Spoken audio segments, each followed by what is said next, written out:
Hello, friends, and welcome. This is singer and author Deborah Cohen. Today, I want to talk about a simple word that every human being longs for: peace. We place it on bumper stickers, we sing about it, we pray for it, we march for it, we write on posters, we tattoo it on our bodies. And yet, despite all of our talk about peace, the world seems more divided than ever. Wars continue. Political hatred grows. Families stop speaking to one another. Social media has become a battlefield. People claim to be fighting for peace while using language that destroys it. So, today I want to ask a question that sounds simple, but maybe one of the most important questions of our time. What is peace? And perhaps even more importantly, how do we achieve it? I'll be right back after this message. My life to become a memoir. I gotta move a little longer, and I will be much stronger. And I'm running hard and free to be me, to be me. My body glides in stealth motion, like a locomotion. I see the track in front of me. And when the night finally came, I could barely breathe from the excitement.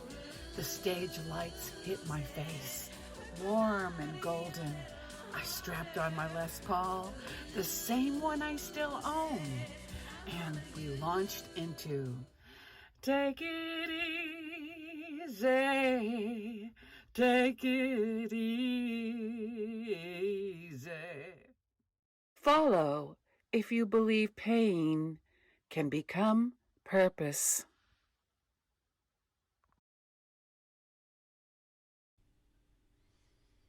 And again, this is Deborah Cohen. And the question is, what is peace and how do we achieve it? Let's dig in. What peace is not. Many people think peace simply means the absence of war, but that definition is incomplete. Two nations can stop shooting at each other and still hate one another. A husband and wife can stop arguing and still be emotionally distant. A community can appear peaceful on the surface while resentments simmer underneath.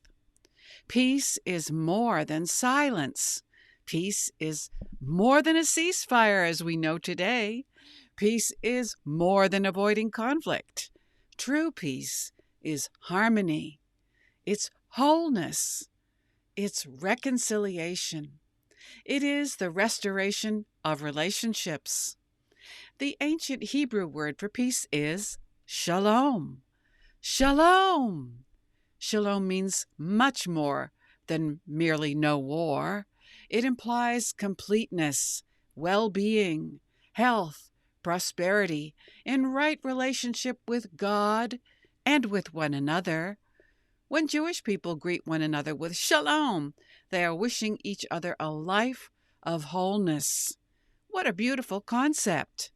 Many Americans associate peace with the familiar circular peace symbol that became popular in the 60s. For baby boomers like me, that symbol evokes memories of a turbulent era: the Vietnam War, anti-war demonstrations, flower children, music festivals, young people yearning for a better world. Many carried peace signs because they sincerely wanted an end to violence.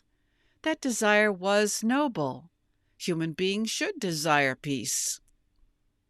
The symbol became one of the most recognizable images in modern history.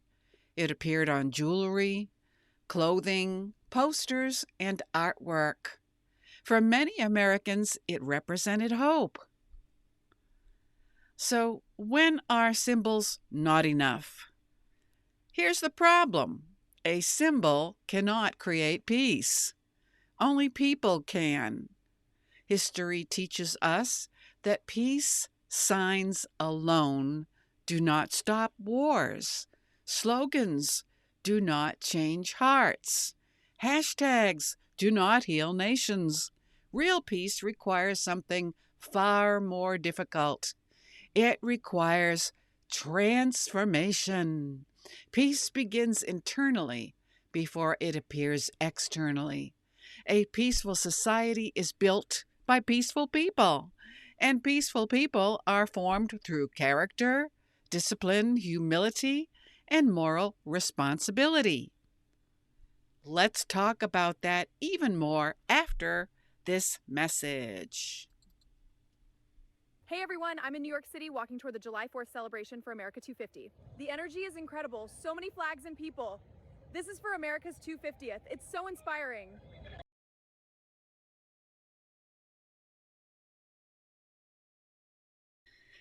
It's so inspiring, isn't it? And this is Deborah Cohen. Let's talk about the hand gesture that means different things. One of the most fascinating realities of our modern world is that symbol, and that symbols can remember and mean different things to different people. Many Americans recognize the raised V-shaped hand gesture as a sign of peace. During the Vietnam era, it became associated with peace movements and anti-war activism. Yet, the same gesture has also been used in other contexts around the world. Some political groups use it as a sign of victory. Some military groups use it after battlefield success. Others use it to signal resistance, nationalism, or ideological commitment. The same hand gesture can communicate entirely different messages depending on who is using it and why. This teaches us something important. Peace is not determined by a symbol. Peace is determined by intent and action. A person can display a peace sign while spreading hatred, as we see with Hamas. Another person may never display the symbol at all and yet spend their entire life building peace. The symbol is not the reality. Character is the reality.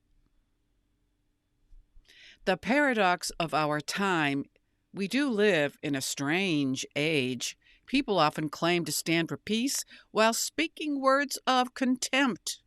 They demand tolerance while showing none. They call for unity while demonizing anyone who disagrees with them. This contradiction is destroying civil discourse. You cannot insult people into peace. You cannot shame people into peace. You cannot threaten people into peace. And you certainly cannot hate people into peace. Peace built upon hatred is not peace. It's merely a temporary pause before the next conflict. Peace begins with speech. One of the most overlooked sources of peace is our own tongue. The Bible has much to say about speech. In Judaism, there is a concept known as Lashon Hara. Lashon Hara refers to harmful speech about another person. Jewish teachers often explain that harmful speech injures three people: the speaker, the listener, and the person being discussed about. Think about that. Every hateful post online, every cruel rumor, every malicious comment, every insult, every act of character assassination, each one damages multiple lives. Words matter. Nations rise or fall on words. Families rise or fall on words. Friendships rise or fall on words. Peace begins when we become mindful of our speech. So the inner war Most wars begin long before first shot is fired. They begin in the human heart. Fear, pride, envy, bitterness, resentment, unforgiveness. These are the seeds of conflict. The battlefield is often simply the final stage of an inner struggle that has gone unresolved. This is why every great spiritual tradition emphasizes self-examination. Before we change the world, we must examine ourselves. Before we correct others, we must correct our own attitudes. The hardest battle most of us will ever fight is the battle within. Think about that as we go to break, and we'll talk about it more after this message. As a priest, I want to educate my members with a non-fiction book about Palestine that will give congregants a biblical perspective of the Israeli-Palestine conflict. I found this new book, Jewish Palestine, Arab Palestine 2nd edition, which was published right after President Trump took office in 2025. It explains the chronological details of the conflict and why the two-state solutions go against the Bible. I am asking my congregants to use this book in their Bible studies, and I'm getting a lot of positive feedback. Peace requires courage. Many people mistakenly believe peace is weakness. History teaches otherwise. Peace often requires more courage than conflict. It takes courage to forgive. It takes courage to apologize. It takes courage to listen. It takes courage to admit we might be wrong. It takes courage to seek understanding rather than victory. Anyone can throw a punch. Not everyone can extend a hand. So, let's look at this, what the founders understood. America's founders understood something many modern people forget. Sorry, that was my guitar that fell over. Freedom cannot survive without virtue. Laws alone cannot sustain a nation. Constitutions alone cannot preserve liberty. A free society requires self-governing citizens. The moral foundations of a nation determine its future. If citizens lose self-control, kindness, responsibility, and respect, no government can manufacture peace. Peace grows from inside out. First the individual, then the family, then the community, and then the nation. Peace in the home. If we want peace in America, perhaps we should begin at home. How do we speak to our spouses, our children, our neighbors, our co-workers? How do we respond when someone disagrees with us?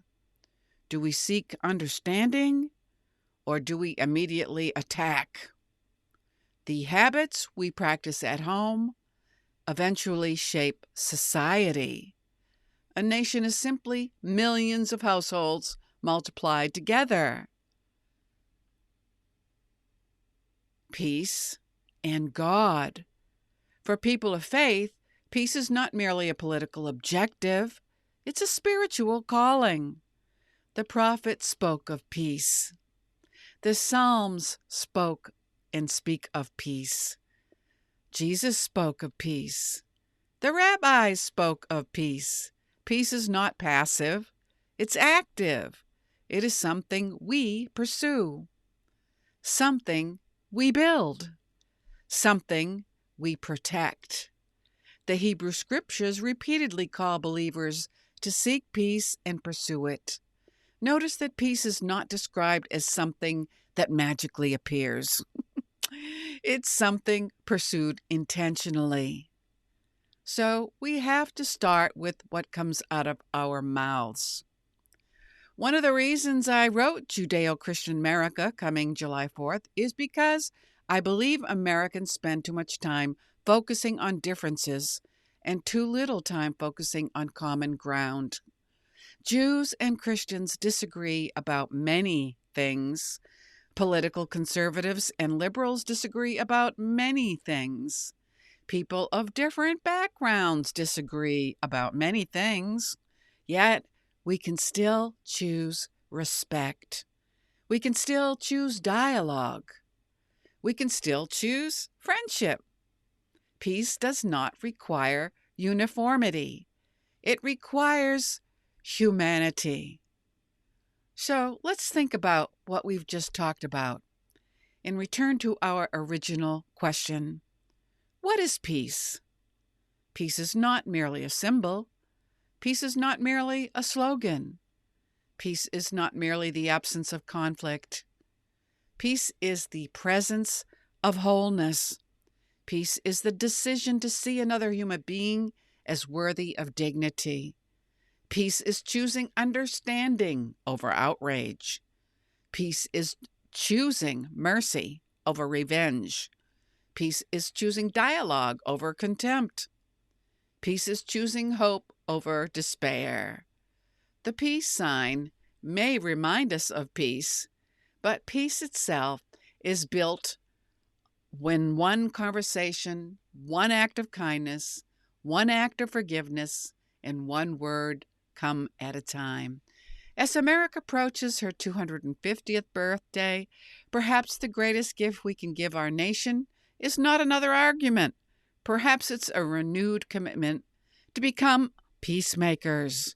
Not merely people who talk about peace, but people who live it.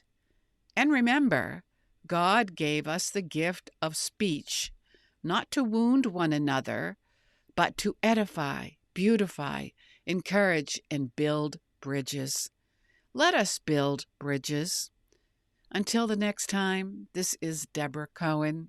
God bless you, and God bless America.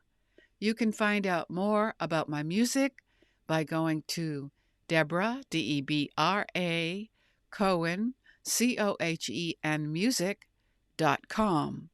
And for more about my books, go to the following website, DeborahCohenBooks.org. And if you'd like to join the cause, especially Jews and Christians working together as they once did in America, Judeo-Christian America, my book, is coming out July 4th. In the meantime, you can go to this website and get familiar with the process of rekindling dignity and respect amongst each other. Go to this website, JudeoChristianAmerica.com. Again, that's JudeoChristianAmerica.com. Remember, on social media, it's tempting to listen to these celebrities. Unfortunately, even one of my favorites, Barbra Streisand, is speaking ill will against President Trump and the government. That does not bring peace. It brings people into division, those that like her, which I do as a singer, but obviously I don't like her politics because she's using her voice to speak against others. There's a place to do that. That kind of speech needs to be directed toward your politicians. You can look online, Google for your public politicians and write them letters, call them in D.C. or locally, visit the politicians when they come to your community. Barbara, that's what you need to do, not post a video about how much you hate President Trump. That goes against your moral fiber as a Jew, I dare say. It goes against the teachings of the Torah.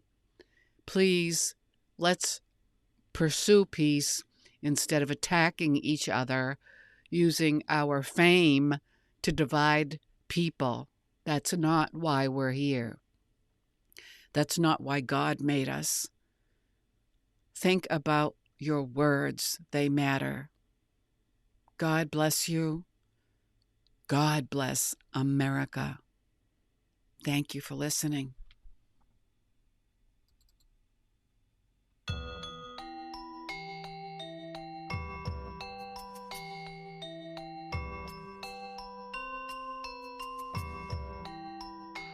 Oh, say shalom bimroma. Huya ase shalom aleinu. Ve'al Israel. Ve'al kol Israel. Oh, say Hello, this is Deborah Cohen. There is a fascinating historical movement many Americans have never heard about called political Hebraism. For centuries, Europeans and early American thinkers studied the Hebrew Bible for wisdom about government, liberty, law, and civic order. Some even viewed ancient Israel as a model for balancing freedom with moral responsibility under God. This did not mean America became ancient Israel, but it does mean biblical ideas helped influence Western political thought far more deeply than many people realize today. Understanding this history helps us better understand America itself. Our nation was shaped by many streams of influence, including Enlightenment philosophy and Hebrew moral tradition. Both mattered, and both remain important to understanding who we are today. This is one of the historical themes in my upcoming book, Judeo-Christian America. God bless you, and God bless America.